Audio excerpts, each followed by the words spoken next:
Hey guys, I'm back. I feel like it's been a long time. I don't know if it really has, probably because it was just like nebulous, weird, fluxy break time. But I hope everyone had a good break or Christmas or a little bit of time off, hopefully.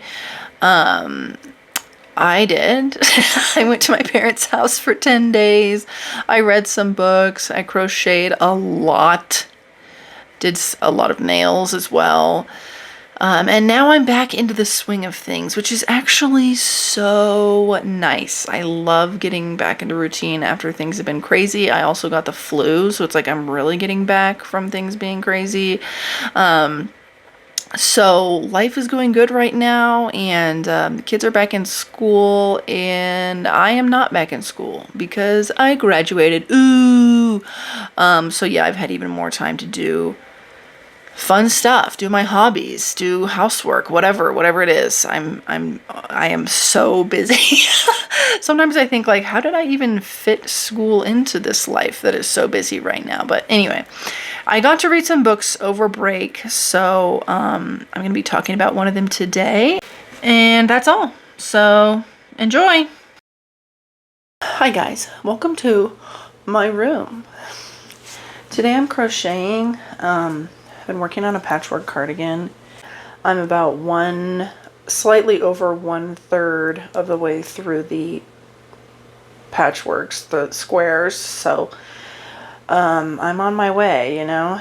I really like the color scheme. I don't have the other color with me right now, but I'm doing cream, lilac, and then a light blue. I think it's gonna be really pretty. As you maybe can tell, as I'm sure you can tell, my voice is a little bit rasparoli. I've had this cough. Everyone in the house pretty much got sick, and the cough is like, I'm feeling better now. Like the cough is just annoying now, but it was like, oh, so bad. Today I'm going to be talking about This Could Be Us by Kennedy Ryan. This is the second in one of her series. You know, it's what those series that are like totally standalone. I actually had no idea about that until I looked at the Goodreads after I finished it. I did not know that there was a first one. I feel like the second one has really like catapulted into fame. This book, I was really excited to read. It did really well on the Goodreads Choice Awards. Not to mention, most of the booktubers that I watch really liked it, including people who don't read romance, people who, I watched a few videos that were like, romances to read if you're not, you know, really into romance, but this one was one of those ones, and I actually was expecting it to be, since people who didn't read romance recommended it, I was expecting it to be a lot more like literary fiction or women's lit than it was. It read pretty much like a totally normal romance to me. However, it did have some unconventional things, which were that the main character, is 40, and she has 3 kids, and then also the guy, and she's divorced, and then the guy also is divorced, and he has 2 kids, and his kids both are on the spectrum. One is like a little bit more, I think he's pretty much nonverbal, and then he also, the main character, the father, is kind of, you know, thinking that he's not diagnosed, but he's like, yeah, I relate with a lot of the struggles and sensory things that are coming up with his son. So he's kind of on the spectrum too.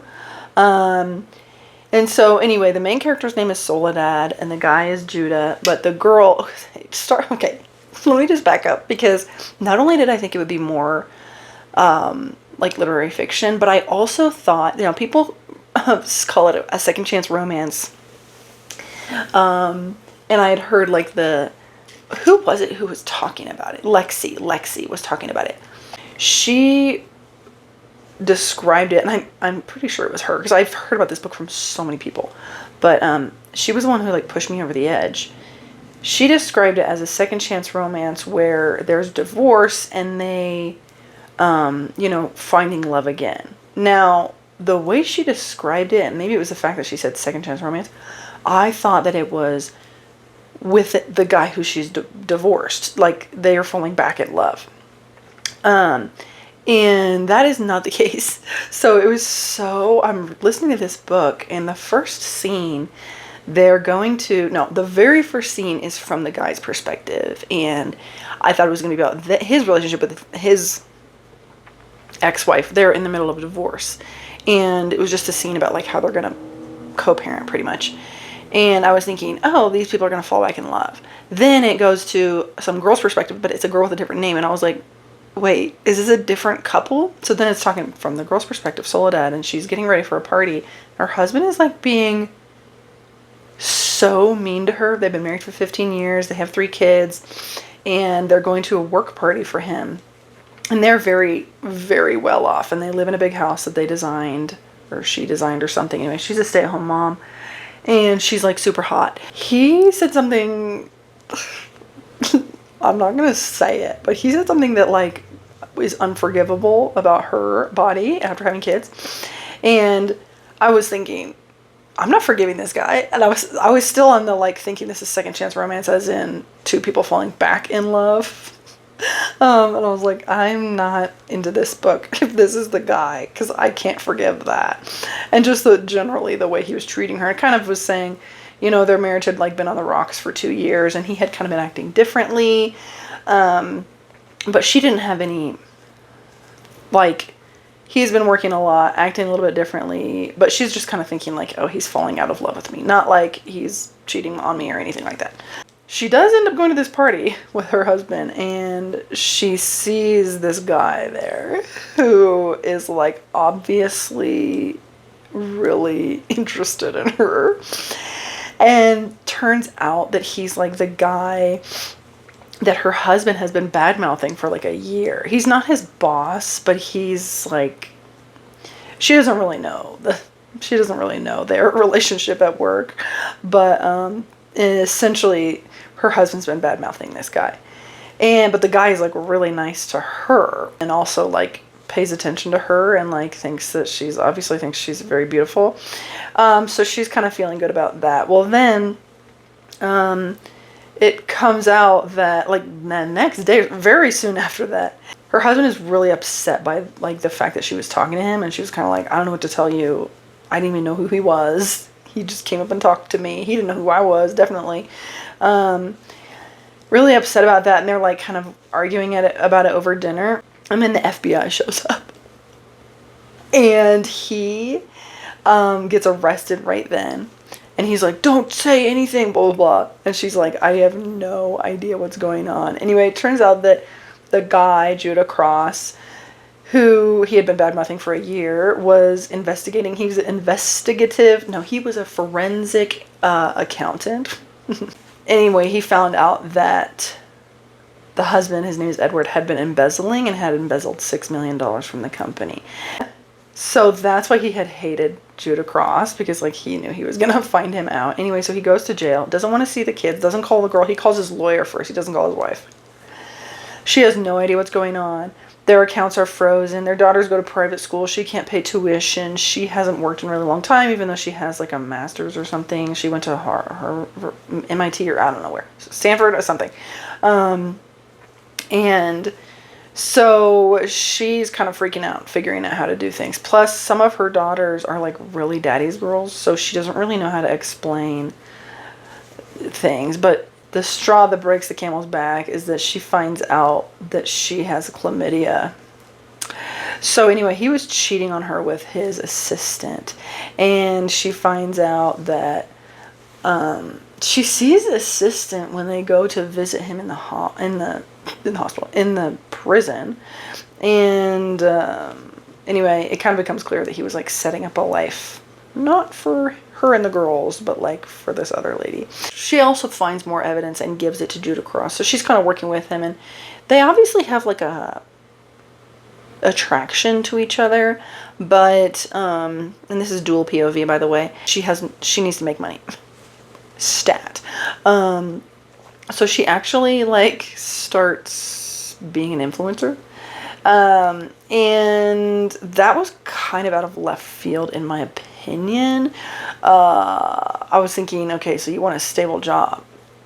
you become an influencer. And I know that she has to have a job where she can have like crazy hours and all this stuff. But I was thinking, yeah, more than that, I would consider catering first, because she's like an amazing cook and amazing like housewife and stuff. She should have been doing like catering and house cleaning or something. Like that's what I would have done, because you can do, you know, your hours are, they would work with picking up and dropping off kids. She does this thing where she like is an influencer and she talks about like house stuff.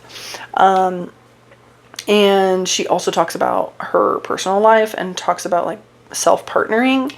And I hate that phrase so much. But that's a huge theme. And honestly, there's not a conflict in this book. The conflict is that she's self-partnering, so she doesn't want to be, she can't be with Judah. And he's kind of like, I'll meet you wherever you're at. But I'll say, personality-wise, I liked both of the main characters. The story kind of lost me after the first part. The first part was thrilling. When the stuff was coming out about the husband, and Judah was just like being so attracted to her and like helping her out and everything, that was like thrilling for me. I couldn't, like, I was absolutely, you know, what do you say? I couldn't put it down for an audiobook. I couldn't stop listening. But then in the second part, there was a lot of, okay, they talked about stalking a lot, because he kind of was like giving her space because she like just got through divorce and her situation is kind of hairy and she's trying to make money and stuff. That was like, he was giving her space, but he was watching her like social media pages. And it's not stalking because she's like an influencer and she's putting it all out there anyway. But he was like following all of her stuff and then he would like mention it to her. And they said the word stalk. It was very millennial coded. I was thinking, what is this, like 2008 Facebook stalking zone? Like, why are we saying stalking so much? Like, I feel like the word stalking has kind of fallen out of, you know, everyday use. So it was a little bit, awkward is not the right word. It was just kind of cringe. But he obviously really liked her, and, you know, he has a tough situation too. He's co-parenting really well with his ex-wife, but his husband, his kids are pretty high needs, and you know, he doesn't think, like, he has to pretty much live in his house forever, and he might, you know, have a kid in the house forever. So his situation was a little bit tough as well. I did really like this book. The first part was so good. The second part could use some work, but I still really liked, like, he was very respectful of her boundaries. He pursued her really like thoroughly, and I liked that. However, when it comes to the self-partnering, he did give her space or whatever for a few months, or whatever the situation was. They weren't talking to each other much for a few months. They didn't know their feelings, I don't think, at that point. But he was just kind of letting her get her footing. I think it would have been better, like, I have no problem with people figuring their stuff out before they get in a relationship with somebody. But I do think that it would have been better if, you know, they could have changed it somehow. I don't even know how to say it. It could have been different, because I have no problem with the self-partnering, etc. But it didn't really seem like she was actually working on herself, because she was so busy. And honestly, I was stressing out. Like, how is she going to get a freaking income that's steady enough for her to, like, send her kids to school and stuff? It was so stressful reading about her, like, job and stuff. But I would have liked a little bit more actual growth talk. It seemed like she's barely, like, getting by, barely making ends meet, and so she's got to be so stressed out. How can she even think about, like, and I'm falling in love with myself? There was a lot of talk of falling in love with yourself, but I don't know that I was really seeing it necessarily. Now, definitely it was a big accomplishment what she did, which is, like, you know, she got a big income, and she did it all by herself. Like, she grew that thing from the bottom up, and, you know, it was like she had to, you know, but there was other things where it was like she wasn't really willing to move from her house, which was, like, I'm assuming kind of a mansion and a super nice, you know, in a super nice area in this really nice suburb in Atlanta. And I was thinking, like, I know you really liked your house and you designed it yourself, but, like, yeah, I don't know. I mean, to me, that would be like, that would have to be the first thing to go. But maybe I don't know. She wouldn't want to move the kids' school or something. I don't know. It was just like, it seemed like so stressful in the beginning of having her, having to figure things out. Overall, I did like the book a lot. The ending had me a little bit I don't care about them not getting married or anything, but, he really liked how, like, strong she was and stuff, but I had a little bit of confusion about why she liked him. However, I liked him a lot, though, so it was kind of like, I guess, maybe he's easy to like. He was a good guy.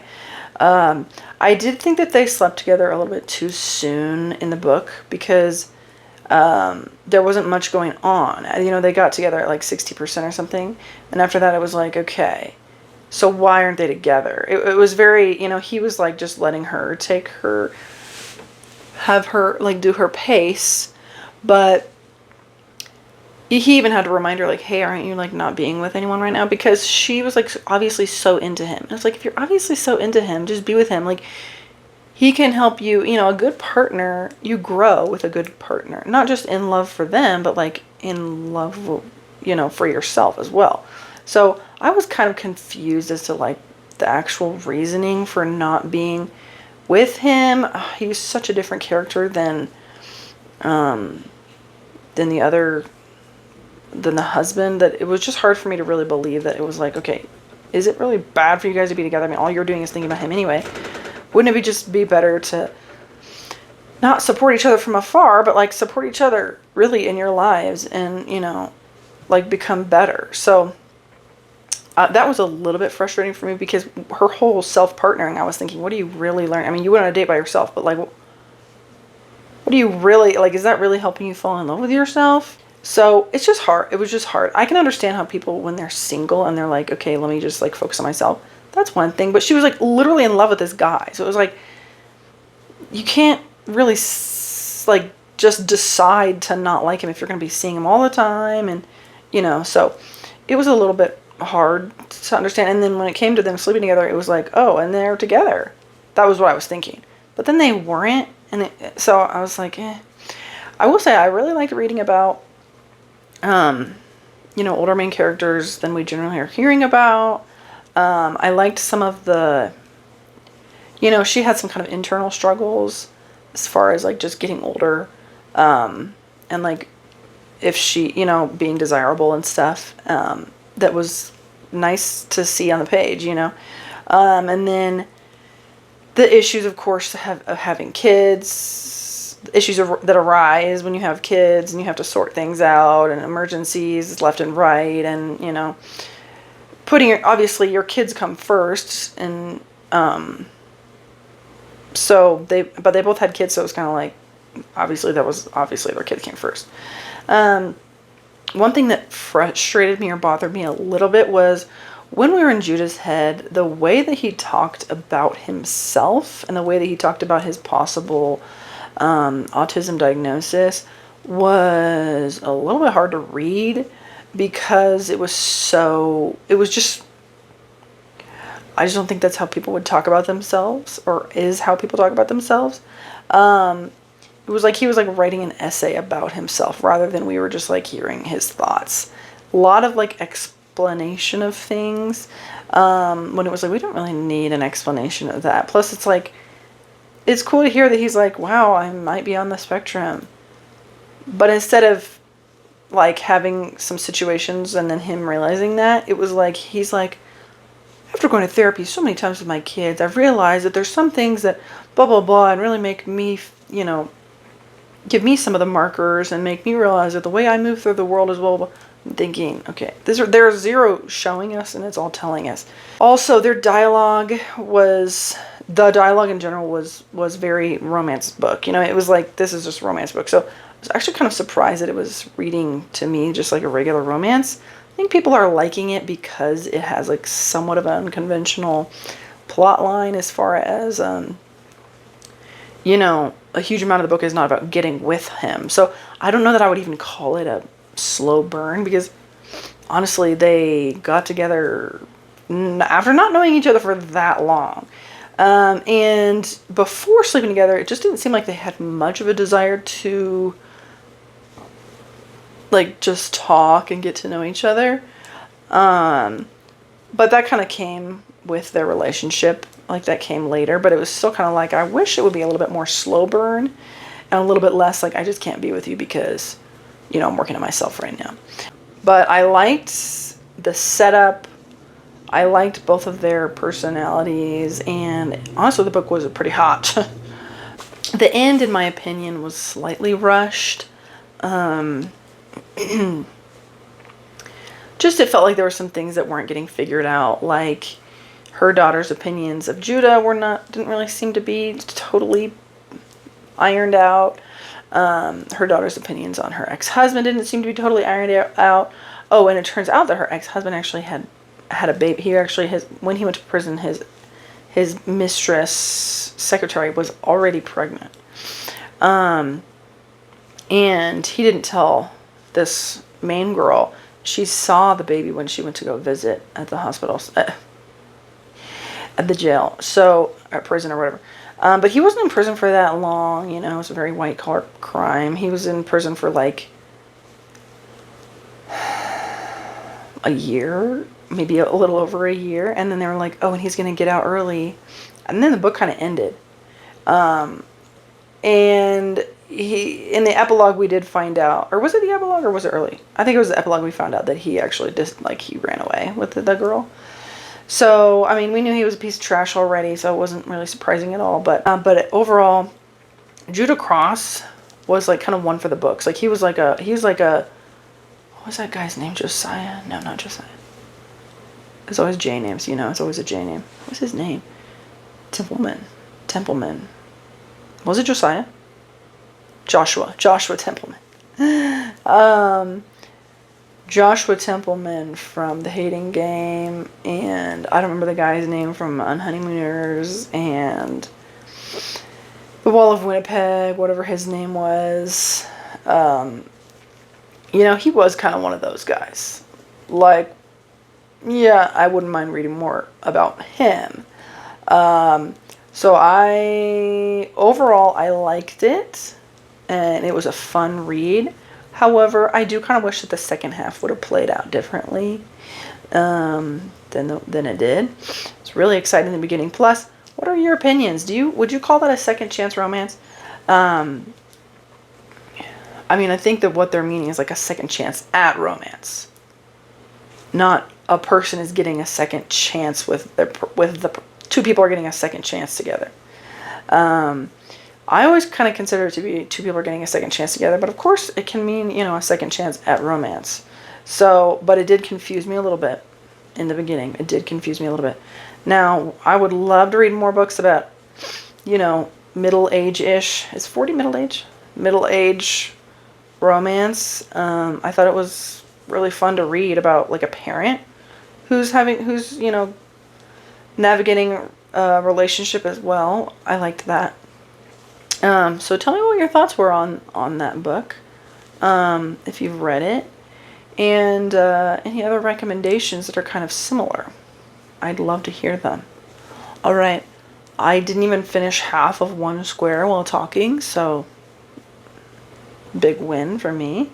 And I will talk to you guys later.